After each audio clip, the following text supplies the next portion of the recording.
Hello students, मेरा नाम दीपांशु है। स्वागत है आप सबका पैरामेडिकल विज्ञान में। आज का हमारा टॉपिक है इरिथ्रोपोइसिस।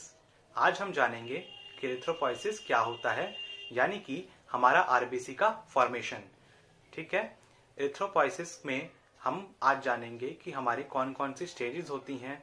साथ साथ हम ये भी देखेंगे कि कौन सी स्टेज में आपका हीमोग्लोबिन आना चालू होता है और आपका न्यूक्लियस कौन से स्टेज में डिसअपियर होता है। प्लस साथ साथ हम ये भी देखेंगे कि कौन कौन से फैक्टर्स हैं जो कि आरबीसी की फॉर्मेशन को अफेक्ट करते हैं, यानी कि किन किन चीजों की रिक्वायरमेंट होती है आरबीसी को बनने के लिए। तो चलिए हम जानने के लिए चलते हैं हमारी होम स्क्रीन की तरफ और देखते हैं आरबीसी का फॉर्मेशन।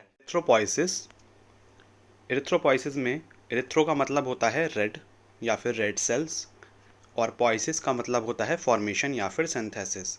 तो इरिथ्रोपोइसिस में हम देखते हैं कि आरबीसी का फॉर्मेशन कैसे होता है, या फिर हम कह सकते हैं कि आरबीसी के फॉर्मेशन को या फिर आरबीसी के सिंथेसिस को हम बोलते हैं इरिथ्रोपोइसिस। आगे हम देखते हैं इरिथ्रोपोइसिस की कौन कौन सी स्टेजेस होती हैं, यानी कि एक सेल, एक हेमेटोपोइटिक स्टेम सेल आपका कैसे बनाता है एक रेड ब्लड सेल्स।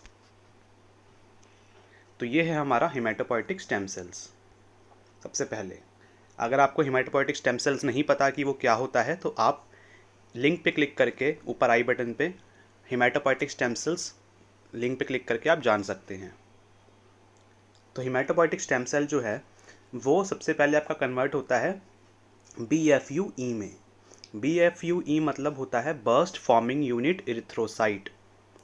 उसके बाद वो कन्वर्ट होगा आपका CFUE में। CFUE मतलब colony forming unit erythrocyte. Okay, उसके बाद वो फिर आगे जाके बनाता है प्रो इरिथ्रोब्लास्ट। ओके, तो बहुत सारी बुक्स में डायरेक्ट इधर से इस वाली स्टेज से दे रखा होता है कि प्रो इरिथ्रोब्लास्ट फिर बेसोफिलिक इरिथ्रोब्लास्ट। ठीक है, लेकिन इससे पहले की भी 3 स्टेजेस आपको पता होनी चाहिए कि एक्चुअली में आपका ये प्रो इरिथ्रोब्लास्ट आया कहाँ से है। ठीक है, तो हेमेटोपोइटिक स्टेम सेल ने आपका बनाया BFUE, फिर CFUE बना।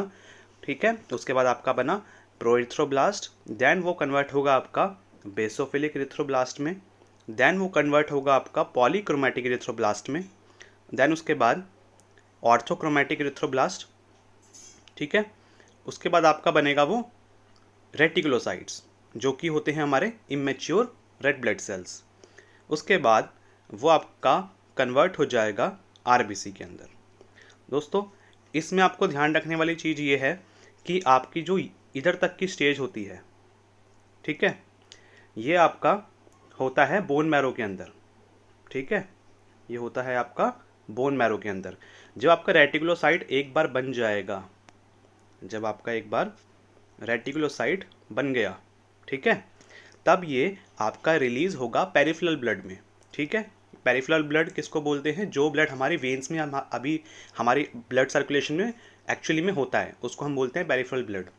उसमें ये रिलीज़ कर दिया जाएगा in the form of reticulocyte, और उसके बाद वो 1 से 2 दिन लेगा, 1 to 2 days लेगा, किस में कन्वर्ट होने में?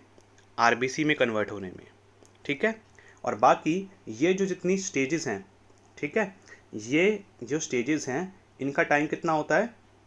5 days। ठीक है, इनका टाइम आपका होता है 5 days का। और रेटिकुलोसाइट से आपका आरबीसी कन्वर्ट होने में कितना टाइम लगेगा? 1 से 2 दिन।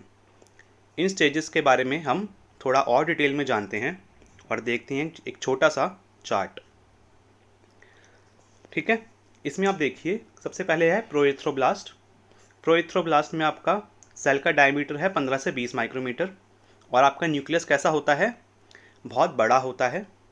ठीक है, बेसोफिलिक्स होता है उसका आपका न्यूक्लियस, उसका प्रोइथ्रोब्लास्ट का, और जो साइटोप्लाज्म होता है वो बेसोफिलिक होता है और उसमें हीमोग्लोबिन बिल्कुल भी नहीं होता है। ठीक है, उसके बाद हम आते हैं अर्ली नॉर्मोब्लास्ट में। अर्ली नॉर्मोब्लास्ट में क्या होता है? अर्ली नॉर्मोब्लास्ट को हम बेसोफिलिक नॉर्मोब्लास्ट भी बोलते हैं। ठीक है, या फिर इसको हम बेसोफिलिक एरिथ्रोब्लास्ट भी बोलते हैं। ठीक है, नॉर्मोब्लास्ट, एरिथ्रोब्लास्ट बात एक ही है। ठीक, उसके बाद उसका जो सेल डायमीटर होता है वो थोड़ा छोटा होने लग गया है। पहले 13 था, फिर पहले 15 था, फिर 13 होने लग गया। ठीक है, 13 17, तो ऐसे कर करके आपका जो सेल साइज होगा जाएगा। न्यूक्लियस इसका भी बिग है, बेसोफिलिक है, बिल्कुल सेम है। साइटोप्लाज्म भी बिल्कुल कैरेक्टरिस्टिक बिल्कुल सेम है कि बेसोफिलिक होता है, इसमें भी हीमोग्लोबिन बिल्कुल भी नहीं है। ठीक है, आगे हम देखते हैं पॉलीक्रोमैटिक नॉर्मोब्लास्ट। ठीक है, इंपॉर्टेंट पॉइंट है बहुत ज़्यादा, पॉलीक्रोमैटिक स्टेज बहुत इंपॉर्टेंट है। ये है हमारा इंटरमीडिएट नॉर्मोब्लास्ट। ठीक है, इंटरमीडिएट नॉर्मोब्लास्ट, इसका जो साइज़ होता है वो 11 से 15 माइक्रोमीटर होता है। और ये इसका जो न्यूक्लियस होगा, जो न्यूक्लियस है इसका वो छोटा हो गया है पहले से।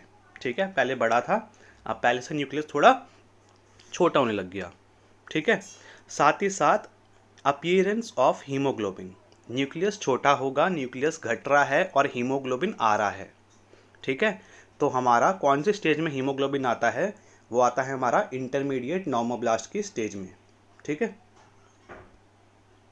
आगे हम देखते हैं ऑर्थोक्रोमैटिक नॉर्मोब्लास्ट, या फिर इसको हम बोलते हैं लेट नॉर्मोब्लास्ट। इसका जो सेल का डायमीटर होता है वो 8 से 10 माइक्रोमीटर का होता है। तो देखिए धीरे धीरे करके सेल का डायमीटर कम होता जा रहा है। ठीक है, सेल का साइज़ जो है वो कम हो रहा है, और इसका जो न्यूक्लियस है वो पहले वाले से और ज़्यादा छोटा हो गया है। अब न्यूक्लियस निकलेगा तो आपका क्या आएगा, हीमोग्लोबिन आएगा। ठीक है, और आपका जो बेसोफिलिक था आपका साइटोप्लाज्म, वो धीरे धीरे कन्वर्ट होकर किस में चले जाएगा, इसिनोफिलिक में। ठीक है, तो इसमें लिखा हुआ है लार्ज इसिनोफिलिक साइटोप्लाज्म। ठीक है, तो पहले कैसा था, बेसोफिलिक था, अब कैसे कन्वर्ट होने लग गया है, इसिनोफिलिक में। अब आगे देखते हैं रेटिकुलोसाइट। ऑर्थोक्रोमैटिक के बाद ये आपका कन्वर्ट हो जाएगा किसमें, रेटिकुलोसाइट्स में। रेटिकुलोसाइट्स का जो डायमीटर होता है वो 7.5 से 8 करीब करीब होता है, और इसमें न्यूक्लियस जो होता है वो बिल्कुल एब्सेंट होता है। इसमें न्यूक्लियस बिल्कुल ख़त्म हो जाएगा, हीमोग्लोबिन आ जाएगा, साथ साथ कुछ आरएनए के आपको थ्रेड्स देखने को मिलते हैं, लिटिल आरएनए। ठीक है, तो रेटिकुलोसाइट के अंदर क्या मिलता है आपको, छोटे छोटे आरएनए मिलते हैं। ठीक, आगे हम देखते हैं इरिथ्रोसाइट। रेटिकुलोसाइट आपका कन्वर्ट होगा इरिथ्रोसाइट में, जो जिसके बारे में आपको पूरा अच्छे से पता है कि उसमें न्यूक्लियस नहीं होता, सेल का डायमीटर 6 से 8 माइक्रोमीटर होता है, और इसका साइटोप्लाज्म जो होता है उसमें हीमोग्लोबिन प्रेजेंट होता है। ठीक है, और उसमें न्यूक्लियस या आरएनए का कोई भी साइन नहीं दिखता आपको। ठीक है, तो ये सारी हमारी स्टेजेस है। ओके, तो आई होप कि आप सबको समझ में आ गई होंगी स्टेजेस। आगे हम देखते हैं इसके बाद कुछ इंपॉर्टेंट पॉइंट्स। इन स्टेजेस से रिलेटेड क्या क्या इंपॉर्टेंट पॉइंट थे जो कि क्वेश्चंस बन के आपको एग्जाम्स में काफ़ी बार पूछ लिए जाते हैं। इस दौरान क्या हुआ, स्टेजेस के दौरान, कि आपका जो सेल का साइज था वो कम हुआ, सेल जो था वो बेसोफिलिक से कन्वर्ट होने लग गया धीरे धीरे किसमें, इसिनोफिलिक में। हीमोग्लोबिन अपीयर हुआ कौन सी स्टेज में, इंटरमीडिएट नॉर्मोब्लास्ट की स्टेज में या फिर पॉलीक्रोमैटिक नॉर्मोब्लास्ट की स्टेज में। साइटोप्लाज्म जो है वो आपका, उसका कलर, उसको अगर हम स्टेन करते हैं अलग अलग स्टेजेस को, तो ब्लू कलर से आपका वो किस में स्टेन होगा, पिंक कलर में साइटोप्लाज्म आपका, क्योंकि हीमोग्लोबिन आ रहा है ना, हीमोग्लोबिन रेड कलर देता है हमारे ब्लड को। ठीक है, रेड आरबीसी रेड उसी की वजह से होते हैं, तो पिंकिश रेड आपका साइटोप्लाज्म आपका धीरे धीरे करके कन्वर्ट हो रहा है। तो ये कुछ इंपॉर्टेंट हमारे पॉइंट्स हैं एरिथ्रोपॉइसिस से रिलेटेड। आगे हम जानते हैं कुछ फैक्टर्स जो कि अफेक्ट करते हैं एरिथ्रोपॉइसिस को, यानी कि किन किन चीज़ों की ज़रूरत होती है एरिथ्रोपॉइसिस को बनने के लिए या फिर आरबीसी को बनने के लिए। पहला है हमारा एरिथ्रोपॉइटिन। एरिथ्रोपॉइटिन एक हार्मोन है जो कि रिलीज़ करती है हमारी किडनी एरिथ्रोपॉइटिन रिलीज़ करेगी। एरिथ्रोपॉइटिन हमारा एरिथ्रोपॉइसिस को कंट्रोल करता है कि हमारे कितने आरबीसी बनने हैं, कितने आरबीसी डिस्ट्रॉय होने हैं, ये सारा कंट्रोल किसके पास रहता है, इस एरिथ्रोपॉइटिन के पास। ठीक है, आगे दूसरा पॉइंट है हमारा आयरन। दोस्तों आयरन बहुत ज़रूरी है, जो हमारा हीमोग्लोबिन है उसका मेन कंपोनेंट हमारा आयरन है। अगर हमारे शरीर में आयरन की कमी होगी तो हमारा हीमोग्लोबिन भी डाउन चले जाएगा, जिसकी वजह से कई बार पेशेंट को आयरन डेफिशिएंसी एनीमिया भी हो सकता है। ठीक है, तो आयरन भी बहुत इंपॉर्टेंट है। तीसरा है हमारा विटामिन B12 और विटामिन B9 या फिर फॉलिक एसिड भी बोलते हैं उसको हम। ये भी कुछ विटामिन जो हैं बहुत मोस्ट इम्पॉर्टेंट हैं एरिथ्रोपॉइसिस के लिए और आरबीसी के फॉर्मेशन के लिए। साथ साथ कुछ अमीनो एसिड्स, आपके vitamin B6, vitamin C, vitamin E और आपके कुछ कोबाल्ट, जिंक और आपका कॉपर, ये सब चीज़ें भी आपकी इंपॉर्टेंट होती हैं एरिथ्रोपॉइसिस की फॉर्मेशन के लिए। तो फर्स्ट 3 तो दोस्तों आप याद रखिएगा ही रखिएगा ज़रूर, ठीक है।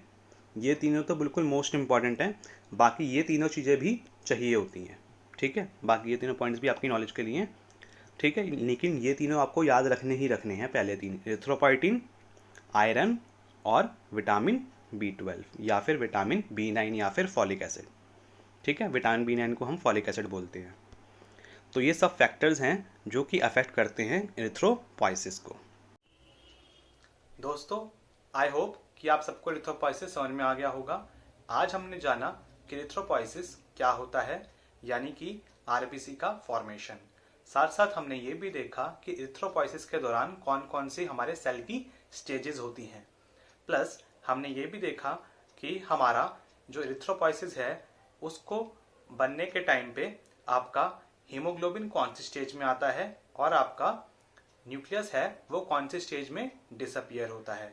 साथ साथ हमने ये भी देखा कि कौन कौन से फैक्टर्स हैं जो कि आरबीसी की फॉर्मेशन को अफेक्ट कर सकते हैं, जैसे कि आपका फॉलिक एसिड, विटामिन B12 और आपका आयरन, एरिथ्रोपोइटिन जो कि हार्मोन था आपका। इन सब चीज़ों को बहुत ज़्यादा ज़रूरी होता है बॉडी के अंदर रहना, ताकि आपकी आरबीसी अच्छे से बन पाए। तो दोस्तों, ये था हमारा छोटा सा लेक्चर आपका एरिथ्रोपॉइसिस के ऊपर। तो मिलते हैं नेक्स्ट वीडियो में, तब तक के लिए बाय बाय।